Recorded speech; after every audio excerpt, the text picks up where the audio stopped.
This afternoon, we are going to discuss one of the most highly debated and misunderstood topics in investment management, the value that active and passive management play in delivering desired outcomes for investors. As you heard this morning, the IAA has formed an Active Managers Council that is engaged in providing education and thought leadership regarding active management.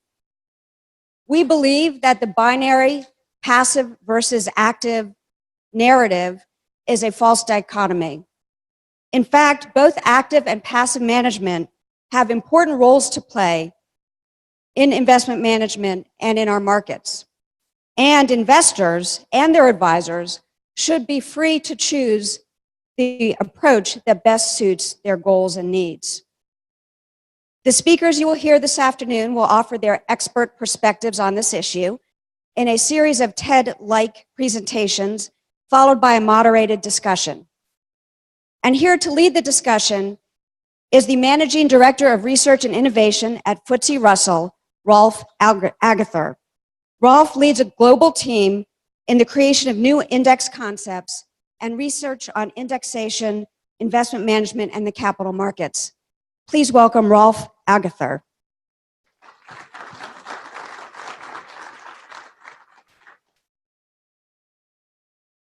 I want to thank everybody for sticking it out to the last session of the day.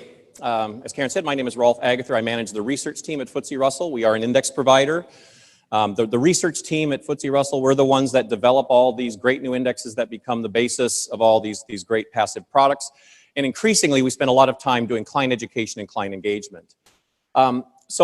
As Karen mentioned, we're going to have the panel's going to get up and give presentations. And so I thought, one of the first things I would do is try to set some context, maybe answer two key questions as a way of setting the context for what we're going to talk about today. The first question I'm going to address is, what's an index provider doing on a panel talking about the advantages of active management? And I always want to be, I want FTSE Russell to be seen as one of the index providers who does believe that there is value to active management. There's clearly an economic self-interest here. So as much as we benefit from all the assets that flow to passive products, a big part of our business is selling data and analytics to active managers. So, just from a mission perspective, our goal is to help all investors, make better decisions and have a broad range of tools that they can choose from. So, there's that self-interest just economically. A big client base of ours is active managers, as well as just the mission that we have of improving decision-making for investors. So we really don't see, active, passive, at least from an index provider perspective, as this adversarial relationship. And so hopefully, as we have the discussion and we moderate some of the questions, I can contribute to that. So the second question, I think, for you in the audience is, what's the relevance of this to you as a decision maker? And I think there's really two dimensions to that. So obviously, for those of you that are involved in the investment decision-making process, there is a lot of information in the marketplace, or conventional wisdom, I think, as we'll discuss, about active management and whether or not it actually adds value. And so I think it's important that as investment decision makers, you're able to have a complete set of information and recognize that what might be seen as conventional wisdom may not necessarily be true.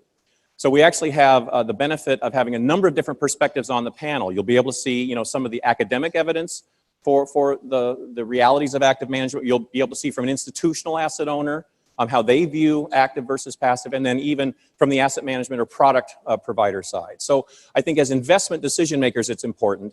But also as potential business owners, right? I think you have to deal with clients who are obviously reading the newspapers and seeing some of the headlines that come out. And so I think it's important, that you're armed with some of the messaging. Should you get, questions about, well, I hear active management doesn't work or it's too expensive. I think, hopefully some of the discussion today will be useful in just arming you with some of the key messages maybe that you can communicate within your firm and to your clients. We won't really touch on it today, I don't think, but it's also interesting, right now there's also a related set of discussions going on with respect to the passive industry in general and whether or not it's becoming too big. So even though today's topic is really dealing with active and passive within the investment industry, recognize that as the amount of assets flowing to passive investments has grown, there is increasing concern among potentially regulators about whether we are now increasing the systemic risk within the marketplace. So again, it's a very related discussion. I also speak on panels just talking about the amount of passive management that's out there And obviously, you know, I don't think there is. Again, I think there needs to be a healthy balance between active and passive management, and I don't think we've gone beyond that. But clearly, there is concern among the public and potentially of the regulators about just the amount of assets now that are being managed passively. So with that as a context, I'm going to go ahead and just provide introductions of all 4 panelists. So what will happen is they'll each get up here and they'll give a presentation. They've each got 12 minutes. They'll do that in succession. After the panelists have spoken, the music will come up, and we're basically going to have the Q&A discussion. So there'll be a few minutes while we get the chairs back on stage. So after the last presentations, please don't get up and leave. We then want to have a panel discussion. And also, we seem to have a bit of time here. So I'm hoping that, you know, this is your chance to really ask questions of the experts in the field. Again, if you have questions that might help you either run your business better or make better investment decisions, now's the time to have those questions available. And we'll have, I think, 2 people in the room with microphones to give you a chance to do that. So with that, I'll start to introduce the speakers. The first one is going to be Professor Martin Kramers. He's the Bernard J. Hank Professor of Finance at the Mendoza College of Business of the University of Notre Dame, where he's been a faculty since 2012. Prior to that, he was a faculty at the Yale School of Management for 10 years from 2002 to 2012. He obtained his PhD in finance from the Stern School of Business at New York University in 2002 and hails from the Netherlands. Starting in July of this year, Professor Kramers serves as the interim dean of the Mendoza College of Business. David Lafferty is the Senior Vice President and Chief Market Strategist at Natixis Investment Advisors. He is responsible for assessing economic and capital market trends and their implications for investment portfolios. Scott Gonsolin is an investment manager on the public markets team at the Teachers Retirement System of Texas. It's a $152 billion pension system serving 1.6 million active and retired educators and their families. Scott supports the Trust's $40 billion portfolio of externally managed public market assets with coverage on both hedge funds and long-only mandates. And then our 4th speaker, Ann Lester, is a portfolio manager and head of retirement solutions for JP Morgan Asset Management Solutions, where she's responsible for advancing the firm's market-leading retirement investment product offering and thought leadership. Ann is a seasoned asset allocation specialist who has been responsible for the development of the firm's defined contribution asset allocation strategies, including the JP Morgan Smart Retirement Target Date Funds and the firm's dynamic withdrawal strategy. So again, 4 speakers, each with their own unique perspectives, and I'd like to go ahead and start by inviting Professor Kramers up to the stage. Thank you.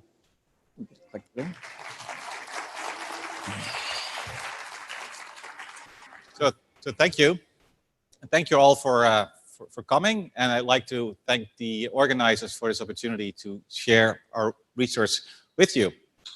The paper I will discuss with you was actually sponsored by the IAA. I'm also particularly grateful for that.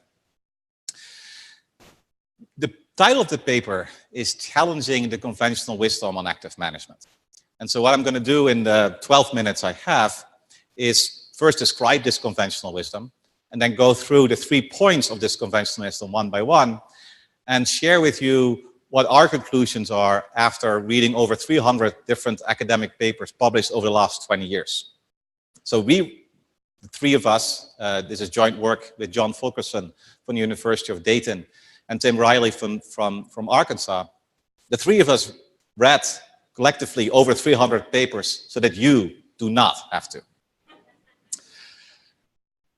So we have a new survey of these over 300 different papers, and we had a kind of an impossible task to summarize that in 20 pages. And now as a professor, I have to try to summarize this to you in 12 minutes. Well, normally as a professor, I generally give talks of 90 minutes, so bear with me. What we did is we started with one of the most seminal papers in the literature on active management, which is Mark Carhart's 1997 paper.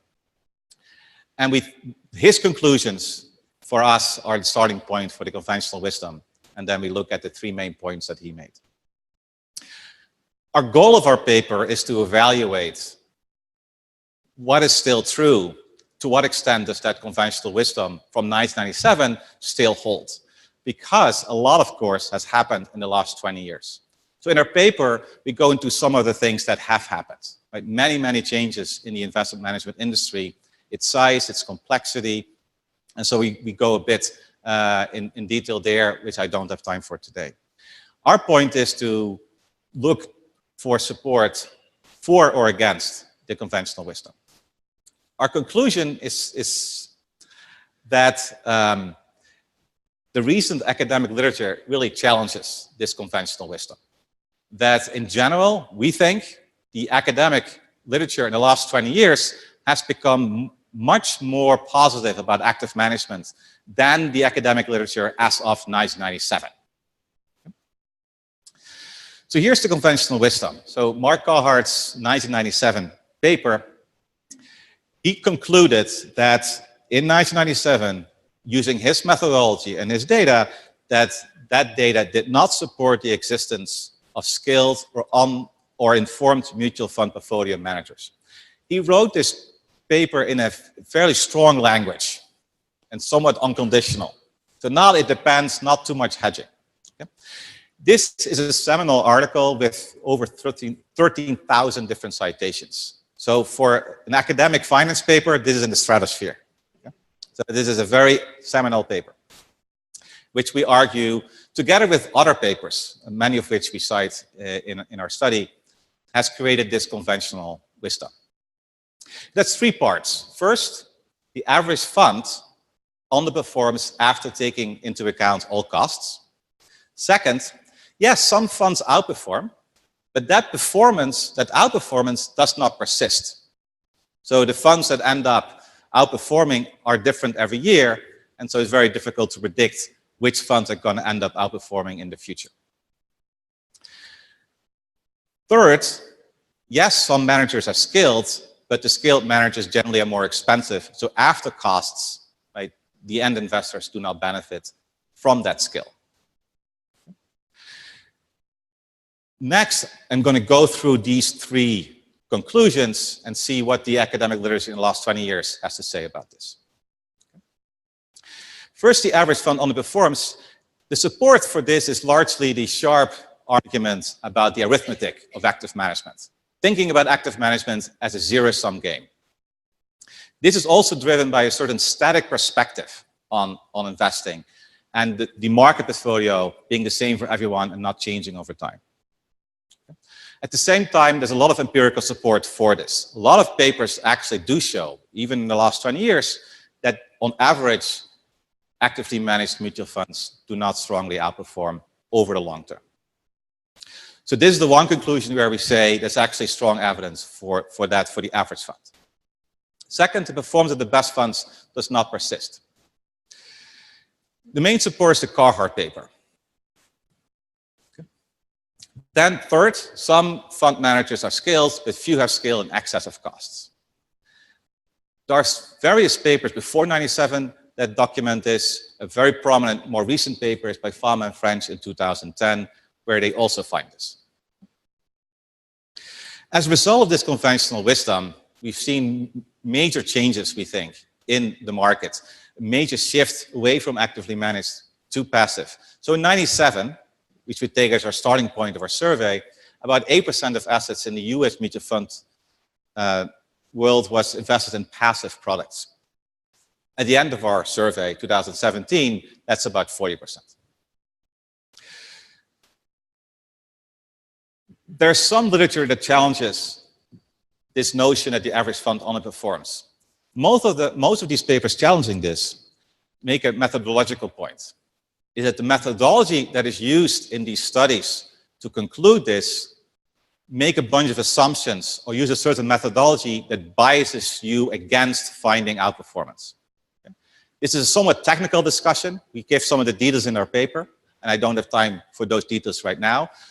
But the methodology really matters. Data really matters. Time periods really matter. If you relax some of these assumptions, if you look at more sophisticated statistical techniques, if you look more about what's actually accessible in terms of benchmark performance, in terms of tradable portfolios, what are you comparing actively managed portfolios with? You become a lot less confident that the average fund underperforms. Second, there's no performance persistence of the very best funds. This is a result that I think has been clearly been challenged by the more recent literature. There's a bunch of papers that find strong evidence for performance persistence challenging Mark Carhart. Some of that is taking into account, again, of better methodology, better data, also higher frequency data.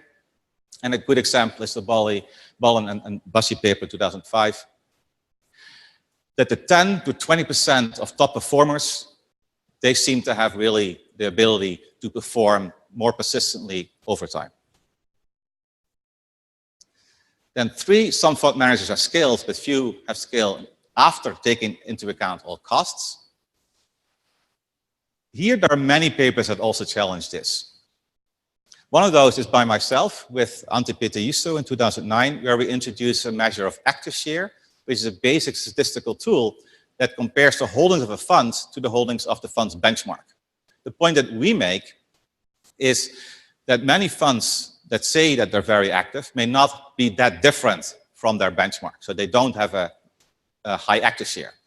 Among the high active share funds, there's actually strong evidence, we argue, that there's no underperformance, perhaps even outperformance. Among the low active share funds that are not cheap, there's very strong evidence that investors do not benefit after costs. So even though this may be to some extent true on average, there's various ways in which you ex ante can identify funds that have a much better chance on average to outperform or underperform. In our paper, we give other examples other than active share of how to distinguish among funds. So how do active managers then create value? There's some obvious ways, by selecting stocks that outperform, or very importantly too, by timing the market. There's a whole bunch of papers that show that actively managed funds tend to do better in down markets or during recessions. Less obvious ways are through voting or by text, by creating portfolios that are very tax efficient. The conventional wisdom also has other limitations. Most of the research that gives rise to the conventional wisdom is based on research only looking at US equity mutual funds. Now, arguably, that may be the least persuasive market to consider the power of active management, because the US equity markets are dominated by large caps that are arguably in a very efficient, very competitive market. Once you go outside US large caps, you go to small caps, you go to bond funds, you go to hybrid funds, international funds, emerging markets, hedge funds. Arguably, those environments may be more promising, maybe better opportunities for active management. And there's significant literature that suggests this. At the same time, the limit is that there's simply not that many papers because most papers, again, focus on US equities. There are also real research obstacles in evaluating. One is that academics, we disagree a lot. And we haven't been able to have a consensus model for performance evaluation. So many different papers will do their own thing. And I'm one of those people who also disagrees with the standard method. I think the Farmer-French model, the way they do performance evaluation, I have a lot of issues with. But at the same time, because there's so many different ways of evaluating performance, and there's really no consensus among academics how to do this, this makes drawing conclusions as academics very, very difficult. I also want to acknowledge that as an academic, it's very difficult for me to understand the process that gives rise to actively managed portfolios. The whole investment process that leads to whatever we're studying and how much we see of that is very limited. There's many things that managers are doing or ways in which they may contribute value to their clients that we simply don't see. So we need much more data. We need a much better understanding. In our paper, we give some directions to academics of other things to study that we haven't even started to study. So to conclude, we find over the last 20 years of over 300 academic papers, and I think we end up citing close to 300 published papers, that active managers have a variety of skills, and we find a lot of evidence that they create value for their clients, that after cost, many of them actually do generate positive value for investors, and therefore that active management is much more promising than if you believe the conventional wisdom.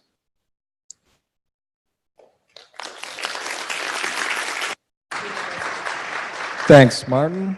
Next, welcome to the stage, David Lafferty, Chief Market Strategist for Natixis Advisors.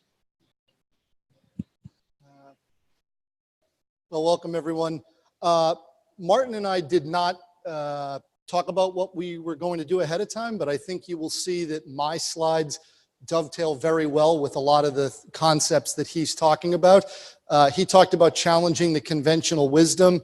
I'm going to address what I call three big underlying misconceptions of active and passive. My marketing department says it's better to call them myths. It sounds sexier, but I call them misconceptions. And in many ways, they will get at some details behind what Professor Kramers was talking about. So one, I'm going to talk about whether markets are efficient or not, and I don't think that's really the issue. The second is that indexing is killing active management. And I'm going to make the argument that very much the opposite might be true.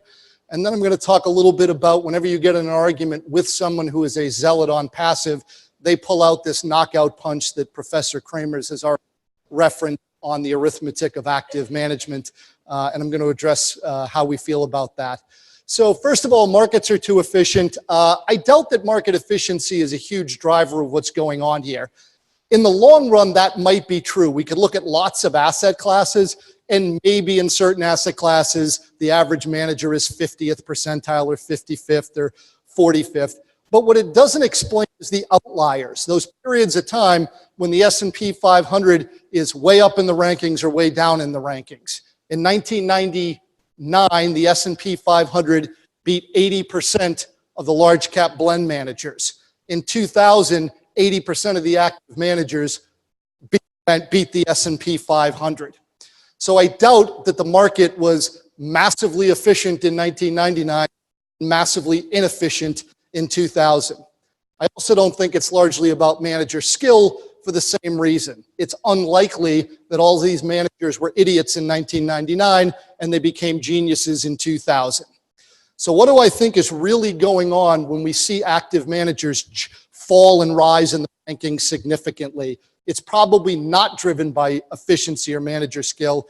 It's driven, in my mind, by these active performance factors. And somehow my not equal sign ended up in the wrong place. But the sum of all the active managers does not, in my mind, equal the index. That's the heart and soul of the Sharpe paper that I'll reference in a minute, and what Professor Kramers mentioned. It's important that people understand there are systematic differences between a universe of active managers, the index that they run against. And these differences, in my view, largely explain the fortune or the misfortune of many of these active managers from period to period. What are some of these factors that we've looked into? The first one is market direction. There's empirical evidence that you could argue either way on some of these, but again, ceteris paribus, other things being equal, you should understand basically the direction of the effect. Market direction is the first one. The vast majority of actively managed portfolios hold cash. Market cap weighted indexes do not. Other things being equal, dramatically rising markets and indexes is not a good environment for active management. Similarly, when the market falls out of bed, it won't always be the case that active managers outperform or all active managers will outperform, but other things being equal, bear markets should help. Again, managers tend to hold cash that the indexes don't. Cap skew is important. The vast majority of managers, particularly in large cap space, do not run portfolios as big as the indexes. I looked at this a couple of weeks ago. According to Morningstar data, 80% of the managers in the large cap blend universe have smaller market cap characteristics than the S&P 500. So when mega cap stocks run, that's generally bad for active managers. And when the smallest cap stocks, I don't mean small caps, I mean smaller, the other 450 in the S&P, that's usually good for active management. Reason behind that is the vast majority of managers are not overweight mega cap stocks. You would eat up your entire portfolio if you tried to be 3 or 4% overweight the 25 biggest stocks in the index. You'd only be able to run about a 30 stock portfolio. Benchmark density is important. What I mean by that is how the cap looks. The S&P 500 is a fairly dense benchmark. It has lots of names with big weights and then a few that have small weights versus, say, the Russell 2000 where you have 2,000 stocks that all have really low weights. It turns out that the less dense the capitalization range in the benchmark is, the easier it should be to beat the benchmark. This has to do with active share that we'll talk about in a minute. But I always hear small cap managers say, well, I have over 90% active share. It would be almost impossible for a small cap manager to have less than 90% active share. The largest holding in the Russell 2000 is about 35 basis points. Largest holding in the S&P 500, Apple, is 4.5 basis points. So it's much harder to beat the S&P 500 than it is to beat the Russell 2000. And then in bond space, Professor Kramer said this, we look a lot at US equities, we don't look at other asset classes, but in bonds it's basically about credit. Most fixed income managers are overweight credit, we own lots of yield, and when we out-yield the benchmarks and credit does well, we do well. When credit falls out of bed, active managers do poorly. I don't think they're geniuses one day and idiots the next day. So during periods where active managers, when active management is either really in favor or out of favor, I really think it's about the math of the underlying portfolios, not the magic of market efficiency that you often hear about. Indexing is killing active management. They use this little thermometer chart. Why is it killing us? Because the vast majority of a lot of these asset classes, we can't get up to 50% of the managers beating the index. How do we get up there? I would argue that the competitive stresses of the success of active management is starting to passive management make the active managers better.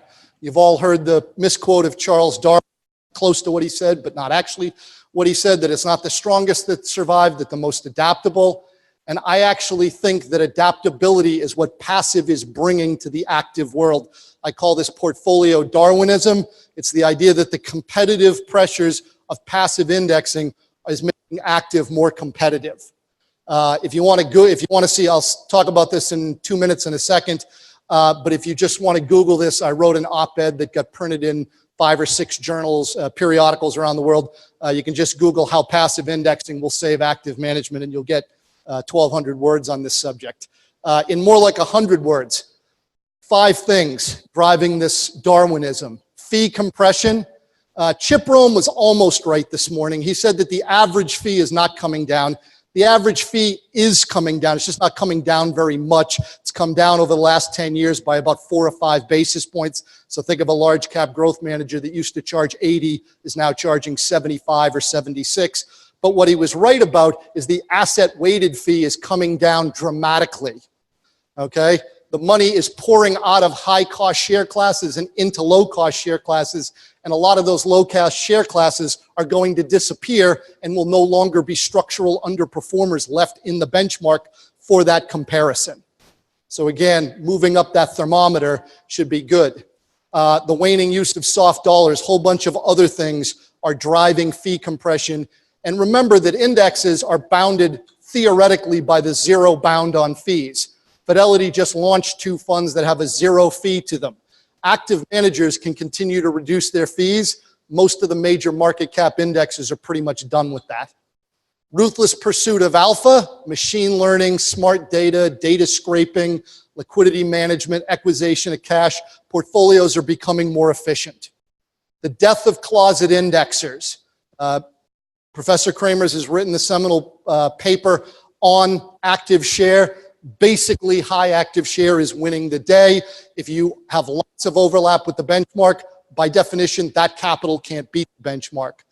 Couple of things that indexing doesn't give you, which helps active management, is potentially greater mispricings, greater opportunity. I am nominally the chair of the research committee of the Active Managers Council. This is one of the tracks that we're attacking, is this idea of market, whether it's efficiency or new opportunities be creating because markets are becoming less efficient. It isn't clear to me that investors are willing to just buy what's in the benchmark at the benchmark weight without any forethought of valuation, fundamentals, or corporate governance. And lastly, it isn't necessarily that active managers will outperform the down market, but I think investors will want that optionality. Know that the indexes can't outperform the market because by definition they are. My final takeaway on this is that indexing is not going to kill active management, but very likely may kill bad active management. Managers that charge too much, don't have enough active share, turn their portfolio over too much. Active management is not going away. Bad active management is probably going bye-bye. I won't cover this for the sake of time. I'll simply quickly say all of those 5 variables that I mentioned, at least 4 of them require good security selection. Only lowering your fee alone in the absence of security selection will actually improve the performance of active managers. Going down the list, the ruthless pursuit of alpha. If you're not finding the stocks through this ruthless pursuit, it's not going to help. High active share. If you pick the wrong stocks, high active share doesn't help you. If markets become inefficient, but you're not in the inefficiently priced ones, it won't help. And if the market goes down, but you're not prepared for that, you're not going to outperform. So at least 4 of these 5 factors still require good security selection, which means manager selection matters. I just went back instead of forward. The final passives knockout punch. Martin mentioned this, the 1991 paper from Bill Sharp. If you haven't read it, you don't have to. You've all heard it in one form or another. Take all the active managers and all the passive managers, throw them together. You get the market. By definition, the average active manager has to have the return equal to the market before fees. Once you add fees, the average manager has to, by definition, underperform. First of all, I would argue there's not a ton of empirical evidence to support that. When you look at long periods of time, we find lots of asset classes where the average manager has their underperformance or outperformance doesn't look anything like the benchmark net of fees. In some, the average manager dramatically performs the benchmark, and some they dramatically underperform. This is the only one of the only research studies I've ever read where in the introduction they basically say we don't need any empirical evidence because the logic is so flawless. That scares me a little bit. But I would say even if this were true, and I'm not convinced it is, but I'm willing to grant it for this one afternoon, are advisors and investors really seeking the returns of the average active manager? This logic assumes there's no way to pick good active managers. Professor Kramer's research study that he just showed summarized that there are ways to do it if you focus on certain factors.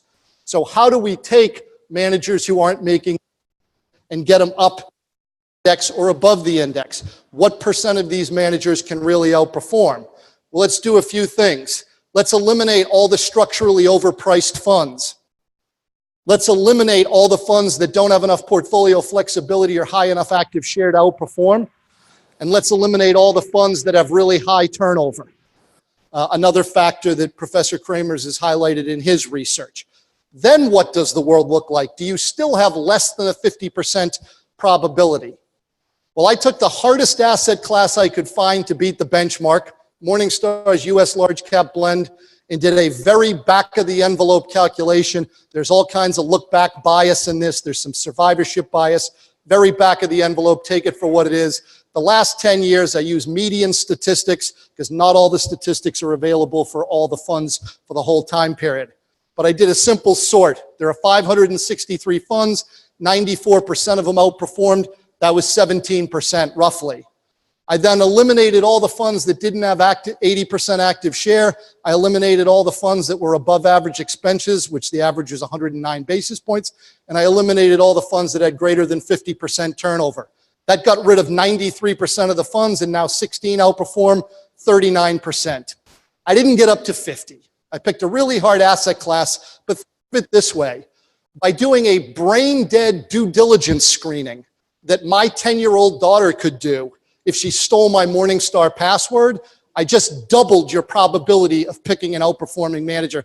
I didn't even actually do any real due diligence. This, to me, is winning the loser's game. It's not about finding the world's greatest manager. It's about avoiding structural laggards. If you avoid the structural laggards, you're probably going to find a good manager. I'm out of time. I'll sum it up with my 3 points. If you understand how active portfolios are different on average than the indexes, then you generally know why and when managers do really well or really poorly in a particular period. Point 2 is portfolio Darwinism. I think the competitive pressures of indexing is good for the active management industry. It's going to fix a lot of the problems we've had. And point number 3, investors are not doomed, even if you believe the arithmetic of active management, that the average manager is likely to underperform net of their fees. This does not doom investors to buying bad funds if they focus on the right manager selection characteristics. With that, I'm out of time. Thank you very much for listening. Thank you, David. Next, welcome to the stage, Scott Gonsolin, Investment Manager, Teacher Retirement System of Texas. All right, it is the best day of my life. Hey, so my name is Scott Gonsolin. I am with Texas Teachers. We are a $150 billion pension plan down in Austin, representing 1.6 million active and retired teachers. Today, I want to talk a little bit about how our organization is thinking about active management and passive management. Before I do, I want to do a high-level overview of our asset allocation at Texas Teachers. So as you can see on the chart, our trust has about 60% of its assets allocated to global equity. These are assets we would expect to do well during normal, healthy economic environments like public equity, private equity, certain hedge funds. We have about 20% of our assets in what we call stable value. These are assets that should do well in an economic downturn, include things like treasuries, cash, and certain market neutral hedge funds. We've got about 20% in what we call real return. These are strategies that should do well in an inflation surprise, like real assets, tips, commodities. And we have a small allocation to risk parity. So as you can see from the chart, the short answer to the active passive question at Texas Teachers is that we are heavily skewed towards active management.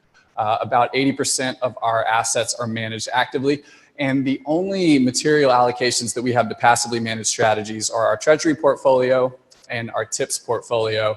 And then as you can see in blue, there's a small slug of public equity that's passively managed. But that's really functioning as a placeholder right now. So even though Texas Teachers, clearly from this graph, is very heavily skewed towards active management, over the last 2 years, we've had a little bit of evolution in our thinking around active and passive. And I want to talk a little bit about the beliefs that underlie some of the changes and some of the changes that we've made. So first, belief number 1, and this shouldn't be surprising after the presentations that we've heard. At Texas Teachers, we believe active management works, but it works better in some places than others. So these charts, again, not super scientific, kind of probably similar to what David did, take the median 3-year excess return, this is gross of fees, of US large cap managers, and the median 3-year excess return of developed international managers. So for example, as of December 2017, the median US active manager was underperforming its benchmark by about 35 basis points per year, gross of fees, over the last 3 years. Over the same time period, the median international developed manager was outperforming its benchmark by about 100 basis points a year for the last 3 years. As the chart shows, the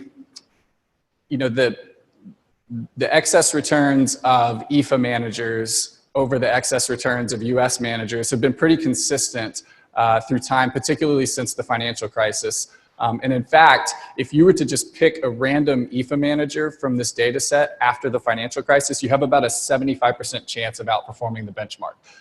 For the US managers, that's 47%. Again, these are gross of fees. We'll probably explain some of the difference between me and David's numbers. But my team would like to believe that we're a little bit better than picking the random manager. If not, we probably shouldn't have our jobs. But it is helpful to know when the odds are on your side and to know which geographies and which types of strategies might be a little bit more supportive of active management. So that's kind of belief number 1. When we examined our own internal results, we found a similar thing to be true. So this shows the 5-year alpha of TRS public equity portfolios. So you've got our external managers, my team, internal fundamental managers, and internal quantitative. And as you can see, managers operating in international developed, which is IFA, and emerging markets, were generating excess returns at or above their target levels. They were doing great. When you look at the US, the external managers, which is my team, and the internal fundamental team, candidly were generating terrible results. So like I said, we not only find this to be true in the broader universe of managers, which is that previous slide, we found this to be true when we looked at our own performance and our own results. I'll show you one more chart at the risk of beating a dead horse, but this is some work that an external partner of ours, Man Group, did. And it essentially finds the same thing is true in hedge funds. And that is that after you adjust for equity beta, the median US hedge fund doesn't generate any alpha, whereas the median European hedge fund is generating about 40 basis points a month. So why is this the case? We don't know. You guys have heard some theories on this up here. My personal belief is that the US market is a little bit more efficient, that you have a lot more people looking at that market, and when you have that much more competition, the average returns go down. But maybe me and David will have a debate on that later. That's a lightly held theory. The point was, for us, we empirically found that active management wasn't working in the US, and even if we didn't know how to explain it, we had to acknowledge that that was the case. All right, so the next belief is that there are risk factors that generate excess returns and that our portfolios should be positively exposed to them. So on the chart, you see 3 risk factors that are pretty widely believed to produce positive excess returns: value, momentum, and quality, also known as defensive. Each of them has a positive Sharpe ratio between 0.5 and 2. Not a bad correlation matrix there. Value is diversifying its momentum. It's uncorrelated to quality and defensive, and quality and momentum have a modest positive correlation. Put them all together and you get a pretty nice looking return profile. Now, can you build a factor portfolio that captures that return exactly? It's very doubtful, but can you be intentional about leaning into these factors and being positively exposed to them so that you benefit from them instead of betting against them and having them detract from your performance? Absolutely. And at Texas Teachers, we're able to do that with our internal quantitative team. And one of the punchlines to this presentation is that the closest thing that you'll find in TRS public equity portfolio to passive management are internally managed factor-based smart beta strategies that provide us with access to value, momentum, quality, and defensive. This chart just shows that Quant Strategies figured this out a long time ago. It's very rare to find a quant strategy that does not tilt towards one or more of these factors. You can see that in the top heat map, that on average, a lot of these strategies have one or all of these factors. Fundamental active managers are a lot less consistent in this area. That doesn't mean that they can't generate alpha. It just means that if you want to build a portfolio that has positive exposure to these risk factors, you're probably going to have to utilize some quant or smart beta strategies. You're probably going to have to move outside just traditional fundamental active management. At Texas Teachers, we are fortunate enough to have the resources to have an internal quant team. They are not going to probably be able to compete with the biggest, baddest quant firms on Wall Street. But do we believe that they can build a factor portfolio that tilts towards these things? Absolutely. And that's a critical role that they play at Teachers. Okay, so if you believe that active management works better in some places than others, and you believe that there are that there are factors that can generate positive returns, and you have $150 billion to put to work, then what should you do? So the first thing that we did was to stop digging. So my boss, Brad, always says that if you find yourself in a hole, the first thing you need to do is put down the shovel. And for us, that meant that we had to significantly reduce the amount of assets that we had in US-oriented active management. We brought this down by $12 billion, which is about half of the portfolio. And that included completely shutting down our internally managed fundamental US equity portfolio. A lot of that money went to, like I said earlier, our internal quant team that was doing more factor-based investing. And we did retain relationships with our highest conviction external managers, but we do currently have about $4 billion sitting in passive while we kind of formulate our game plan on what to do going forward in the US. So we haven't thrown in the towel on US active management, but we did have to kind of acknowledge the results, acknowledge the data that we saw, and essentially put down the shovel. So that's the first thing that we did. The second thing is stop swimming upstream. And this relates to the factor exposure that we talked about earlier. If historically we only had a risk system that required us to not bet too far against these factors, we now consider these factors to be a very important component of the excess returns that we're trying to produce, and our portfolios are required to maintain positive exposure to them. One of the biggest things that helped us do this was the reorganization of our public equities team. So historically, our internal team and our external team were completely siloed, building portfolios that were completely unaware of each other's factor exposures and capabilities. We subsequently brought all of our public equities under common leadership and a common portfolio construction methodology. And that allowed us to let the quant team focus on building factor-oriented portfolios and achieving this exposure for us. And it allows my team, the external manager team, to be a little more factor agnostic and source active managers who are providing differentiated sources of alpha. Which leads to the last action, which I will call, don't hire a clown to fix a leak in the roof.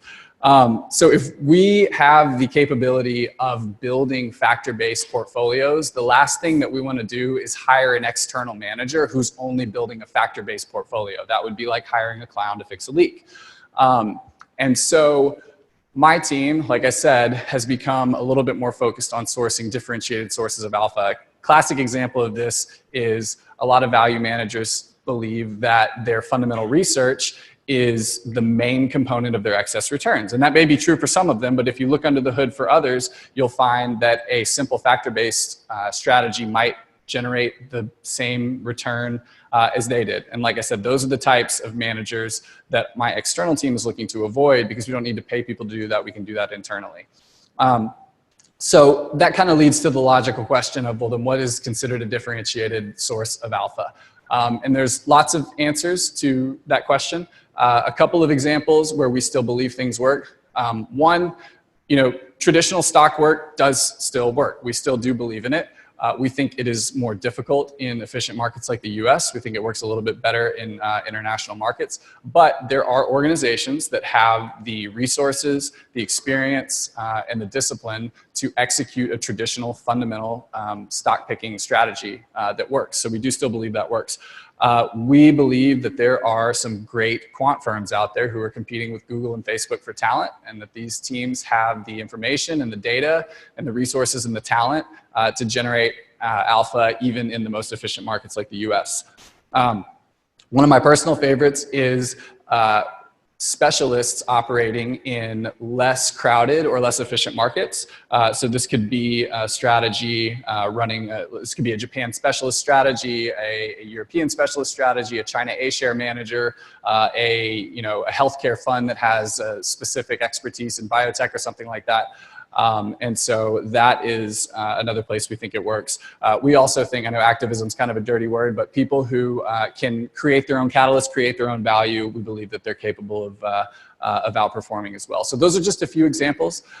So in summary, TRS believes in active management. We just think there are nuances in the active-passive debate that we have to be willing to acknowledge, like active management working better in some places and us having to potentially utilize more factor-based strategies in other places. So thank you very much.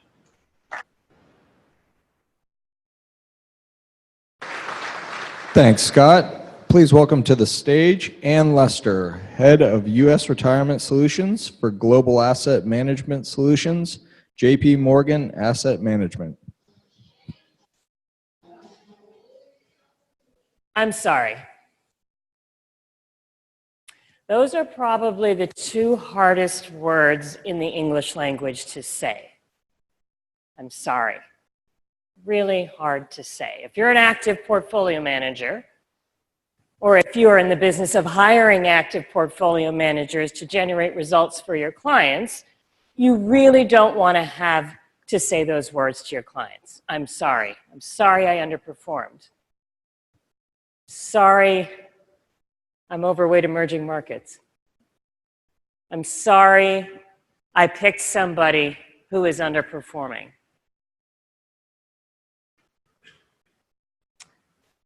They're really, really hard words to say.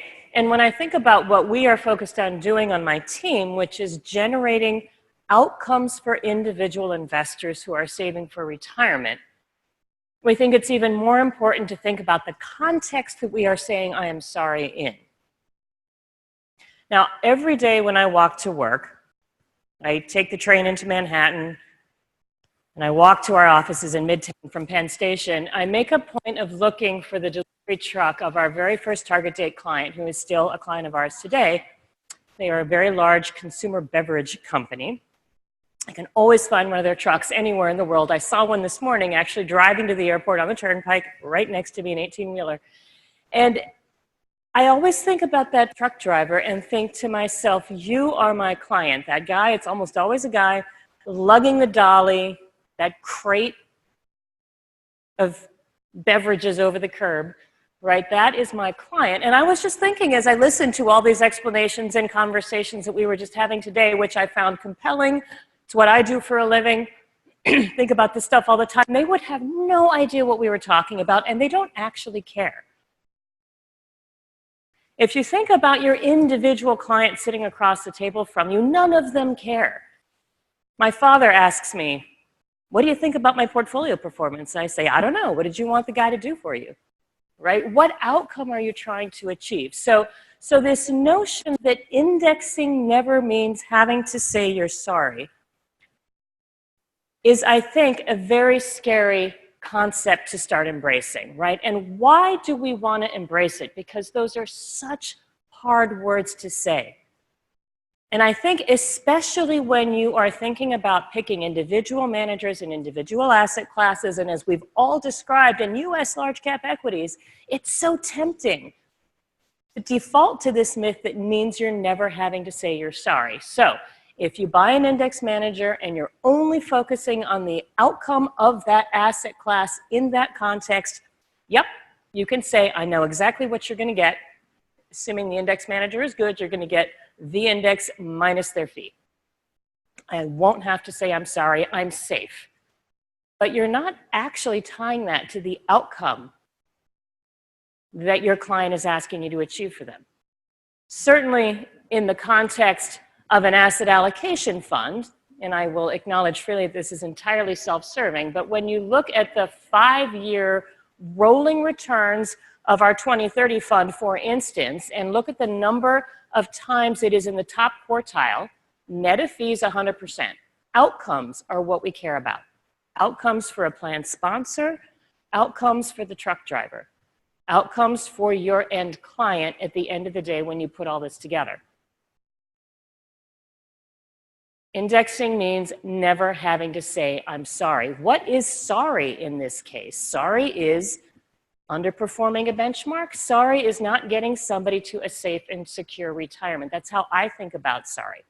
Now, when we dig under the hood a little bit and try to understand what is going on in the asset allocation world when people are indexing, our contention is that most index providers are optimizing the portfolios that they build around fees and tracking error, i.e. they're putting the most things in their portfolio that are the cheapest to index and the things that have the lowest tracking error when they index them.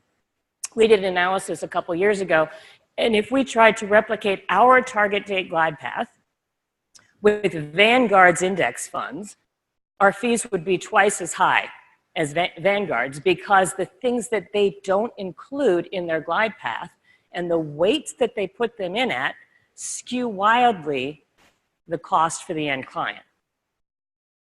So we ask ourselves, is asset allocating around cost control necessarily going to get you to the right place? Is that going to mean you won't have to say I'm sorry at the end of the day? And I think that's flawed logic. Now, when we look back at what's happened, we find a pretty clear and compelling advantage, right? There's a statistical example, obviously picked carefully. Maybe not. Maybe it would be true for any of these funds. But it's not just true right now. And again, that gap of $10,000 or so that you've got over 12 years, that's nice. When you think about the truck driver and you think about a 45-year career earning $50,000 a year, contributing 8% of that a year after year after year, we'd hope they stayed that steady, we see a small benefit from that superior asset allocation and a very large benefit from the 50 basis points that we've added for active management. Now, $71,000 after a lifetime of saving may not feel like a lot of money to the people in this room, but that $70,000, when you translate that into yearly income for that truck driver, is going to make the difference between them being able to go and see their grandchildren in person or having to Skype with them instead of seeing them in person, right? That difference is enormous. And I think when we lay next to one another, right, the argument that I think a lot of passive providers make, well, you only can count on the fees, therefore, you know, if you can control those, you've done your job, right? You've defined away uncertainty. We think you're missing the point of only thinking about things that you can control on cost.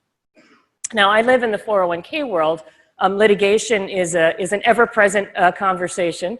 And that brings me to my second myth, which we hear a lot. We hear this a lot from our clients. We hear a lot of this from the advisors that work with plan sponsors, and sometimes from the institutional consultants that work with plan sponsors. And this is the myth.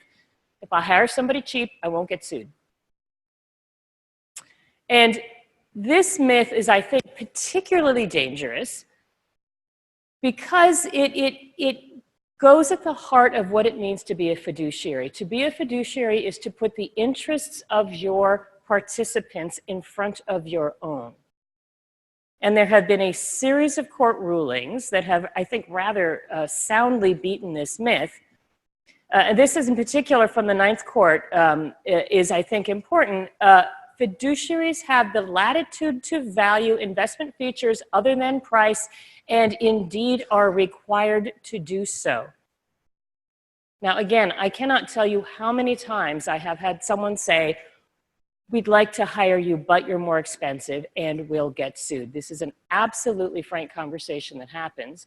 There have been lawsuits against, there's been one lawsuit that I know of against a plan sponsor who documented that they hired an index provider so they wouldn't get sued, and they got sued for that because they were not acting in the participant's best interest. They were looking after their own best interests. So again, all other things being equal, fees are incredibly important. They are not the only thing that is important. Now, I think we've heard a lot about indexing and its flaws, the way we need to think about understanding and analyzing what's going on inside of active management. This is the other myth that we hear a great deal. Well, I just want to buy the market. I want to buy the world. I just want to make sure I get everything that I need to get. And, you know, when we think about what you're buying in the U.S. equity market, and again, I hadn't realized to what extent we were all sadly in agreement with one another, I think, on the panel. When you're buying a U.S. equity fund, you are pretty much getting the U.S. market, right? You know, this is the sort of the biggest index of the U.S. stock market. You're getting 99% of the total market. The S&P gets 86% of the stock market, right? That's pretty good coverage, right? What about fixed income? I don't talk a lot about indexing and fixed income, but a lot of people do it. You're getting 50% of the U.S. fixed income market when you buy the ag. That leaves a lot of stuff out. And the other thing that we find very interesting when you compare what's going on inside of an index, when you're buying an S&P 500 fund, for instance, you've got the equity index. The index, the companies who are growing inside of that index, whose price is improving, become ever larger parts of the index, and you buy more and more of them. And there are moments in time when this is not a great investment strategy, but, you know, generally, you want to buy more of what's doing well, and presumably their stock prices are going up because the company is being well managed and it is making good management decisions. In the fixed income index, the things that become larger and larger in the index are companies and countries and parts of the government bond sector that are issuing more debt. Generally, companies that are issuing more debt are not necessarily the companies that you want to own more and more and more of. So there's an underlying catalyst going on inside these two indices that I think many people don't understand very well. And finally, when we think about what's going on inside of the ag today compared to the pre-financial crisis, you've got a lot more stuff in there that doesn't have much or any yield. You've got almost double the amount of treasuries in the ag. You've got more corporate debt with relatively low spread that does not provide much cushion against a rising interest rate environment. And you've got a lot more duration. Duration's gone up to almost 6 from 4.5 before the financial crisis. There's very little cushion if interest rates start backing up at the sort of middle and long end of the curve. And so I think there's going to be a lot of surprises about what that market is going to do to the individual who owns it. So when I think about what we are trying to do for our clients, generate an outcome that is going to satisfy their needs and wants and desires, in my instance, helping people get safely over the finish line, get to a retirement that they want, I think a lot about not having to say I'm sorry. I think about literally the millions of people that are invested in our target date strategies. I think about that truck driver, and I think about how can I make sure I am not going to generate an outcome that you won't like, that will fail you in your retirement. But to me, we are being lazy investors and poor fiduciaries if we are not asking ourselves, how can we do everything that we can to generate the outcome that we're trying to achieve, thinking holistically about all of these factors, digging under the hood to understand what's going on, when and how, and doing everything we can, including risking saying I'm sorry. And as a last thought, right, and again, we've all been sharing data like this, you know, saying I'm sorry when you buy an index fixed income manager, for instance, over the last 10 years, 97% of the core plus managers in investments outperformed the index. 97%. Now, that's not always going to be true in every 10-year period. It's lower in shorter time periods. But again, when we think about saying I'm sorry, right, I would be apologizing, frankly, if I own the index in that circumstance. So with that, I'd like to say thank you, and I think we're going to get ready to bring the panel up. Thank you, Ann. I would now like to invite Scott, David, Martin, and Rolf Beck to have an in-depth discussion.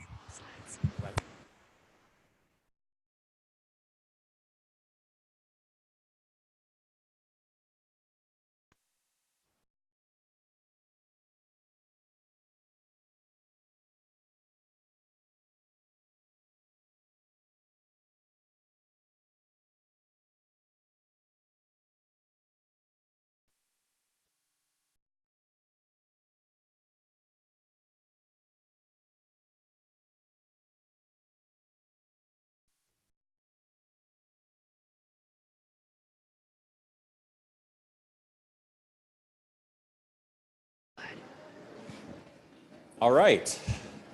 Well, thanks again to everyone on the panel. I really appreciated the discussion. I mean, I live and breathe this every day and still managed to learn something. And again, appreciate everyone staying around. So I do want to make sure we leave time to get your questions out of the audience. But again, I hope we have enough time here. I did want to, drive out some more of the points in the discussion. I think, one of the first ones, and maybe we'll start with the more academic, theoretical issue that was on the table. Because I think, anytime someone like Bill Sharp proposes something, I want to give it some merit. He's a Nobel Prize winner. And I think, there's probably some solid thinking behind that. So, like David, let's just assume that's true. I think one of the things it reminds me of is there's that old joke. It's a little bit morbid. Did you hear the one about the statistician that drowned in the lake that was on average 12 inches deep? I mean, and I think that's kind of the point here, right? That what Sharp was saying is if you look at investment management on average, yeah, maybe there's this theoretical point that after fees you would underperform, but that doesn't mean that there aren't groups of organization or managers that can outperform, right? And even persistently, right? So if you think about the distribution, that's sort of centralizing a single measure around the active management industry, but it's not suggesting that there aren't firms that can beat the market. I mean, any thoughts about this? Yeah, was that kind of what you were driving at? Yeah, I mean, what I was driving at is really that when we do these studies, and we can do them a couple ways, you can look at the individual portfolios or you can look at all the share classes. Typically, you're looking at all the share classes because the people doing the studies want to show the impact of the fees. Well, there are lots of clients out there that would never consider a C share that had a 2.5% expense ratio, where they could buy the lowest, an RIA could buy the lowest share class that might be 80 basis points or 60 basis points. Again, if you did a minimum amount of due diligence and you've read any of Professor Kramer's work, you'd know not to buy a manager that had 40% active share. If 60% of the portfolio overlaps with the benchmark and you know there is no alpha coming from that 60%, the manager's security selection on the 40% would have to be absolutely astronomically spectacular to outperform the benchmark. What I was getting at is simply if you get rid of these structural laggards, things that really, as I said, my 10-year-old could probably figure out, these things aren't going to outperform. Your chances of picking an active manager are pretty good. And again, I'm not sure that Sharpe's math is wrong. I just think for me, it's irrelevant. Because I don't think that when we look at a universe of 500 large cap blend managers, that a good RIA who's trying to pick a good manager should really be looking at all 500 of them. It probably should be looking at about 25 or 30 of them that really live up to the characteristics that the actual research over the last 20 years has highlighted as being likely to find alpha. And that's what I'm trying to drive out here. I mean, isn't this really shining a light on the value of manager research, right? That the ability then to try to identify, obviously in advance, who those better managers are, right? That there's a possibility there, but it does raise the discussion to now, can I find those managers in advance? Yeah, and I think these things are directly related. If you believe Sharpe's work that on average they're going to underperform or be around the benchmark, then the natural byproduct of that is you actually have to believe you can find a good manager. I think most people in our business, Scott obviously does this, we believe that you can do this. I would agree with Sharpe. If you walk into a room completely blind and you know nothing about the underlying managers, but you know net of fees, the average one might underperform, you probably should buy an index. I don't think most smart people are doomed to that bleak an outlook in terms of their manager selection. And Scott, maybe, I guess, thinking about your decision-making process that you went through, how much of that was driven, I guess you said it was asset class specific, by the fact, they're just a belief that there weren't enough managers in a given asset class that would outperform? Was it driven more by that belief or the belief that you just couldn't pick them, and vice versa? Are there asset classes where you believe there's that opportunity and you feel you also have the ability to find them? Yeah, I mean, it's kind of hard to differentiate between those two, right? Because at the end of the day, you just have your results, right? And so there is some combination of, this was, I think we can tease out that it was a worse opportunity set in the U.S. than it was in other markets. But we can't pretend like we didn't, like we went out and we found not the best managers in the U.S. equity space. And so I think it was definitely kind of a combination of those two things. Just kind of empirically, we see this to be the case. We need to do something to kind of change this. And like I said in my presentation, it's not a complete throwing in of the towel of U.S., but I think it's a scaling back to say, where do we really want to spend our time, effort, and resources? Like if my team is going to spend, all of our time sourcing managers, maybe we spend a little less time on the U.S. and we go spend time in emerging markets where there is, good inefficiency, less developed active management, and we feel like we have a little better chance of success. Yeah, that's great. I think another, and maybe this is one more for Professor Kramer's. I know that one of our competitors does a fairly well-known study of active management versus indexes, and I'm somewhat surprised sometimes because I've seen cases where they would show that over some 5 or 10 year period, and in a particular asset class, that 60 to 70% of the active managers underperform the benchmark. And I thought to myself, that's worse than random, right? That's telling, to me, that's almost suggesting that active management is perverse. And for me, it's almost a question of, is part of the problem that maybe we're not using the right benchmarks? And I think that obviously I'm a fan of the CPZ paper as it's been abbreviated, but maybe you could talk about just the problem with benchmarking. There are a lot of somewhat complicated statistical methodological issues with studies like that. So I know what studies you refer to. Right. Here's one issue. Let's start with three. Let's say the whole universe consists of 3 actively managed funds. One fund always outperforms, one fund, and the other 2 funds never outperform. Okay? Then the way the study works is they say over 10 years, 1/3 of funds outperform. Now, in reality, though, the 2 funds that always underperform, they will drop out of the sample pretty quickly. The study doesn't incorporate that. They simply do not. And so over 10-year periods, the funds that make it for the full 10 years have the same weight as all those funds that drop out halfway. Because on average, less than half the funds that they start out with are going to be there in 10 years. That's what is called reverse survivorship bias, is that the actual experience of investors is very different than averaging actively managed funds over a longer period of time because the underperforming funds drop out. That's a very simple, I can make several other points related to that, but it's a very simple example is that after a couple of years, the two underperforming funds are simply gone, and everyone has shifted money into the investors, into the fund that's doing well.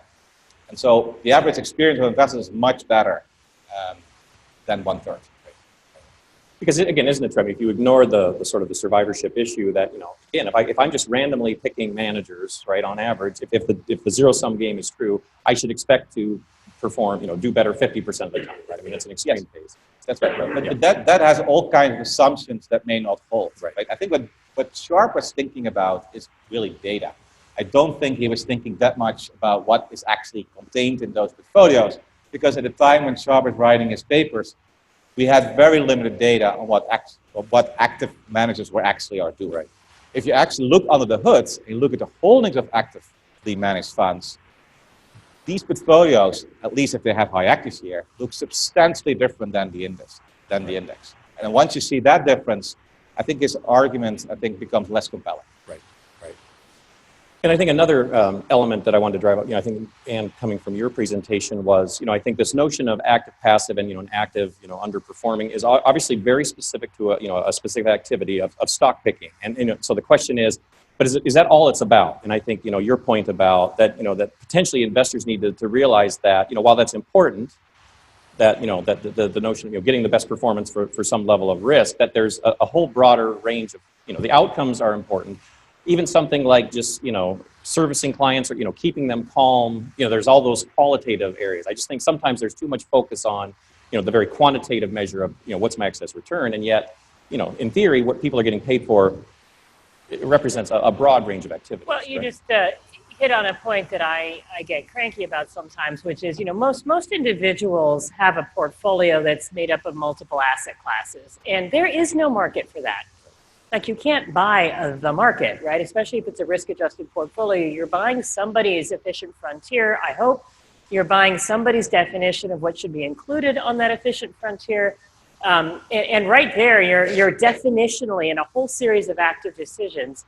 And I think the value proposition for the advisor is arguably less around the construction of that portfolio, which I think is becoming increasingly a commodity, kind of a controversial thing to say as an active manager, and more around all of that other stuff, right? Which is going to be, can I help my client save more money, save more consistently, really articulate how they feel about present sacrifice for future benefit, right? How much can I save today? How much do I want to spend tomorrow? How can I not buy high and sell low? How can I not fall into behavioral finance traps of fear and greed? How do I stay on course, right? Those things are all things we don't know how to measure. And so we don't talk about them as, you know, I guess, you know, I'm blanking on his name, but Morningstar came up with the Gamma paper, right? And, you know, the notion that there's this other value added that through time will show up in the outcome that individual achieves because of this holistic relationship, I think, is one that we would do well to become better at measuring, because as long as what we are defining ourselves by is what was really easy to measure like 50 years ago when we developed all this stuff, I think we're probably in trouble as an industry. I think that's a good point. I mean, you know, how many financial advisors out there had to coach their clients not to sell in the middle of a financial crisis, right? Like, that's an active decision that somebody who's not financially sophisticated has no clue what to do. Having the courage to rebalance, even, right? I mean, that's value added, and it gets lost, I think, in this entire dialogue. Well, I think also your presentation brings up a point that I think I'm very familiar with, which is, you know, potentially the difficulty of constructing a multi-asset benchmark, because, you know, in single asset class based, again, thinking about something like stock picking, it's fairly straightforward how you would do that, the market cap weight, and despite the limitations in the bond side, it's still this convention, right? But then when you start to talk about multi-asset, again, I think, having tried to construct multi-asset benchmarks that are applicable for a broad range of outcomes is problematic. I think it sort of raises this question, like I think that you're getting at, that maybe there should be less focus on trying to beat something and really just trying to achieve a specific right? Being more concerned about the outcome you're achieving, right? Yeah, and I think people are always wanting to measure, right? You want to get a grade, you want to have a sense for the value of the transaction or the service that your client is paying for. I wish I had a better suggestion to make. Then it's really hard. But I think we all need to figure out how to. I think about the ability to help somebody save more, and if we could get somebody to save, 2% more of their salary every year, they would have a radically different retirement, and that's much more important than the 25 or 50 basis points extra I can get them as investors, right? That 2% higher contribution is going to be a huge lever on their return. The 50 basis points is great. Don't get me wrong. I'll always fight for it, but that's not the lever of a successful outcome. And I think we have to be better at managing, measuring, articulating, and defining those for our clients. I think another area that, Scott, I think your presentation triggered it, is there's this notion, again, there's this misnomer about, what's passive management, because clearly, some of what we're doing now is clearly active, right? A lot of the newer strategies that we're developing are no longer market cap weighted. We have, smart beta, multi-factor. And I think there's this notion that, because they're indexes, that they should be free. And it just, I'm not sure if investors recognize that that's more than just a nuance. And the example I use is, if you look at the Russell 2000 index, my promise to you as an index provider is that's going to give you small cap exposure.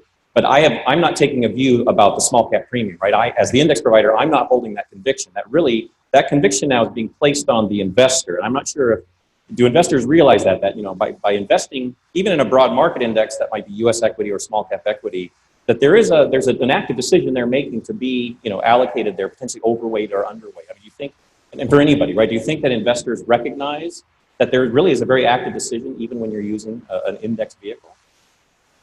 I'm not sure if they do. I mean, on my team, we're certainly conscious of, I think the point that David made, that just by doing active management in the first place, we have a lot more exposure to the small cap premium, like you're saying. Actually, maybe more specific to you. Do you feel that it's as recognized within your organization that even the practice of getting factor exposure should be rewarded, right? That you're obviously compensated, that's not trivial, right? That even just getting factor exposure, comes at a cost, and there's activity that you have to do to get there, right? Yeah. I mean, it's clearly recognized that's a critical value add for us, given the amount of money that we're putting to work in it. And it's not free money, but it is a little bit it's a little bit easier and a little cheaper and a little more efficient to access that stuff. And I don't think that's just for an organization like mine that has the ability to do this stuff internally. I think there are this is a business opportunity for the JP Morgans and BlackRocks of the world, and they're capitalizing on that opportunity to provide the everyday investor with cheaper solutions that do more simplistic factor-based investing. So that's not just available to us.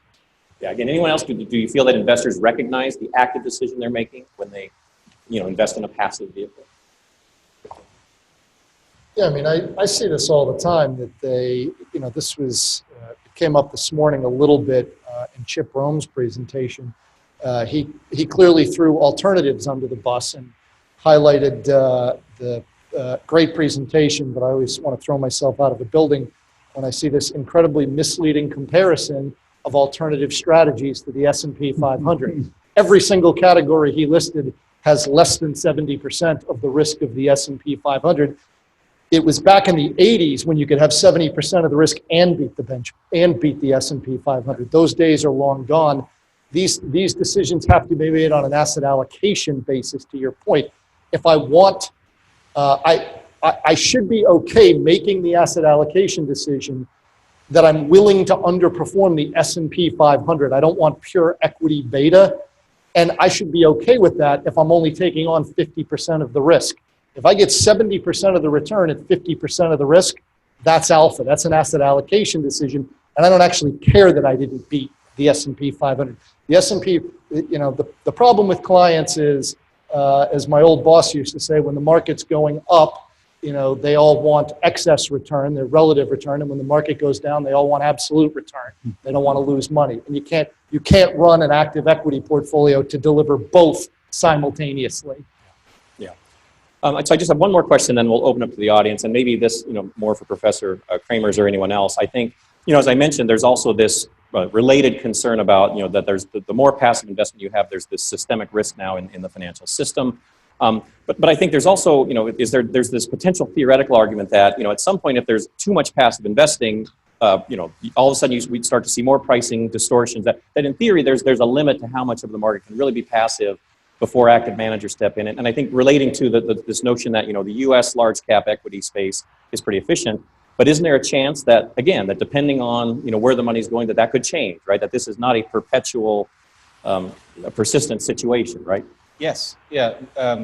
We published a paper 2 years ago where we looked at, on the one hand, how active managers reacted if their environment became much more competitive because of a huge inflow in passive products.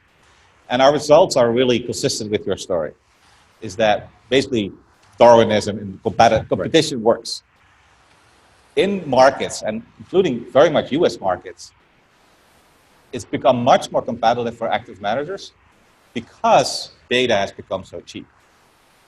What we find is that as a result, active funds become more active, their active shares go up, their fees go down, and their performance improves. And we studied this in 30 different international mutual fund markets, where the US market is clearly the most efficient, but also the most competitive. Once you go outside the United States, active shares are generally much, much lower, and expenses are generally higher. And so it's particularly when you go outside the United States that you have to be particularly careful what you're buying and how much you're paying for it. But we found this result that competition works, that competition makes active management more compelling. That's the main result of our study. Okay, great. So like I said, let's go ahead and if people have questions, please raise your hand and we'll have someone with the microphone come over. We have one right here. Sorry, the lights are kind of bright, so might take me a second to see the hands go up.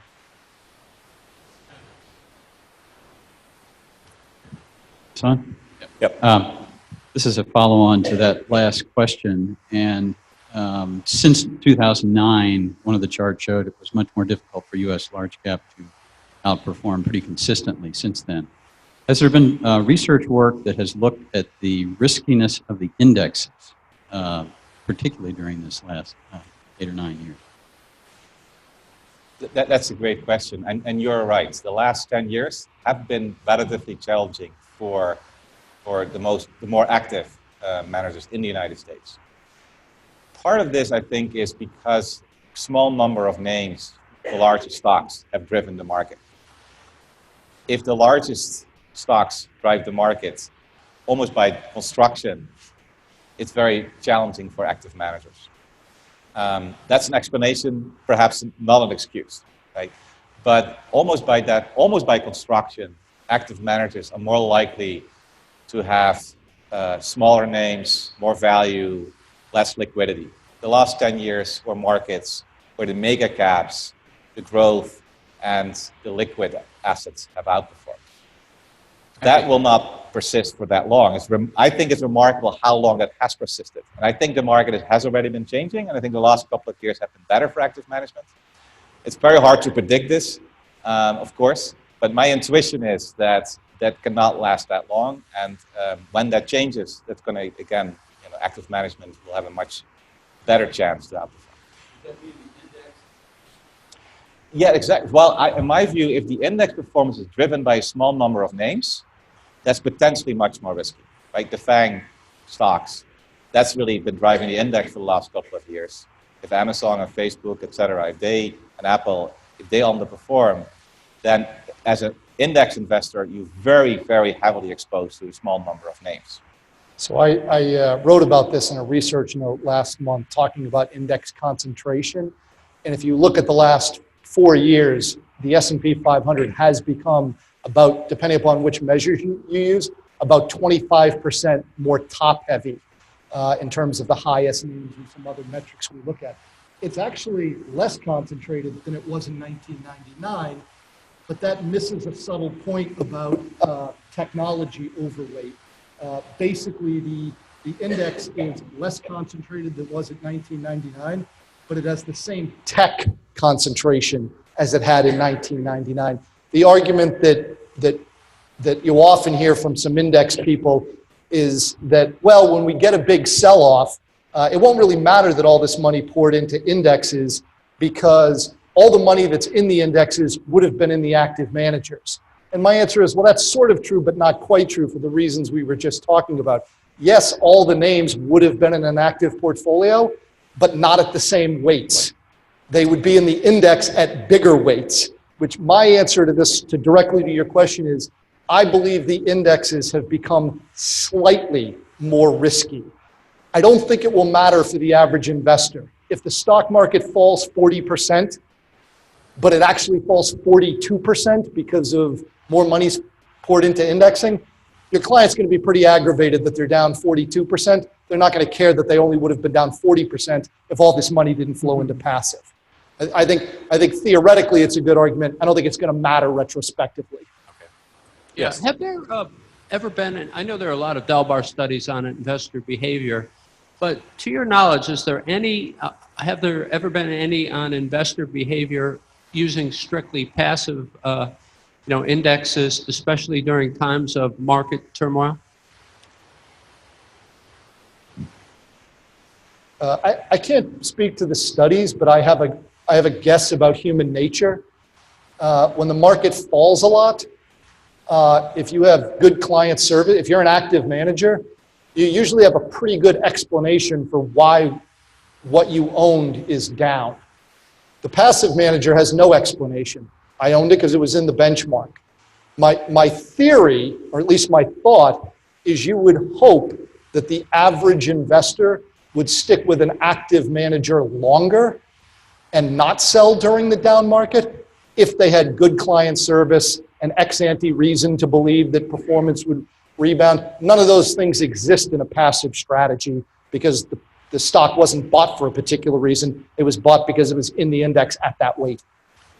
Yeah, and I actually have done some research on that. That's what we found, is that the higher active share funds, their investors seem to be more forgiving when they underperform, at least for a while, and they see larger inflows if they outperform. Sorry, is there any more questions? Any other questions? One more. Yeah, I think we have one over here. Go ahead, just talk loud. Yeah, go ahead. Oh, is there one? I'll speak loudly. Okay. First, thank you very much. Kramer. Thanks, Paul. Professor Kramer, your work on active share has been seminal, revolutionary, and it's had great impact through the industry, and it's had enough time now to be digested by not only manager selectors, but also by the marketing departments of active managers. And I can observe that there, for managers who have low active share or active share lower than that of their competitors, they are pressured by their marketing colleagues and by their management to get their active share up. And one could speculate that the pressure is greatest on active managers with low active share who also lack skill because they're under the most commercial pressure. So I wonder if in fact active share as an indicator of the incidence of skill, obviously not a cause, but as a suggested indicator, is losing its power. Thank you. The last 10 years have been challenging for active managers, and so the evidence that high active share managers have outperformed in the last 10 years is not very compelling. At the same time, the underperformance of low active share funds that are expensive has been very, very persistent over, I'm very confident that if you're a low active share fund and you're expensive, that it's very likely going to underperform. High active share is not a measure of skill. All I need to do to have a high active share is just buy a bunch of different securities that are in my benchmark. It measures the extent to which whatever skill you have is applied to the fund, not the skill with which you do that. At the same time, I do think that running a high active share portfolio over a long time is difficult. So if you have a very good track record with a high active share, I would say that's less likely to be due to luck. But you also need to do something that is simply difficult to do. Because if you do something that is easy for others to do as well, then if you're successful, a lot of money will flow into other funds, and then whatever you're doing will be competed away. So I wrote a paper titled Active Share and the 3 Pillars of Active Management, where I tried to make this point. Right? High active share, yes, but you also need skill, you need conviction, and you need opportunity. Okay. Thank you for an excellent presentation. That was really insightful and provocative. Please join me in thanking Rolf, Martin, Dave, Scott, and Ann for their excellent presentations.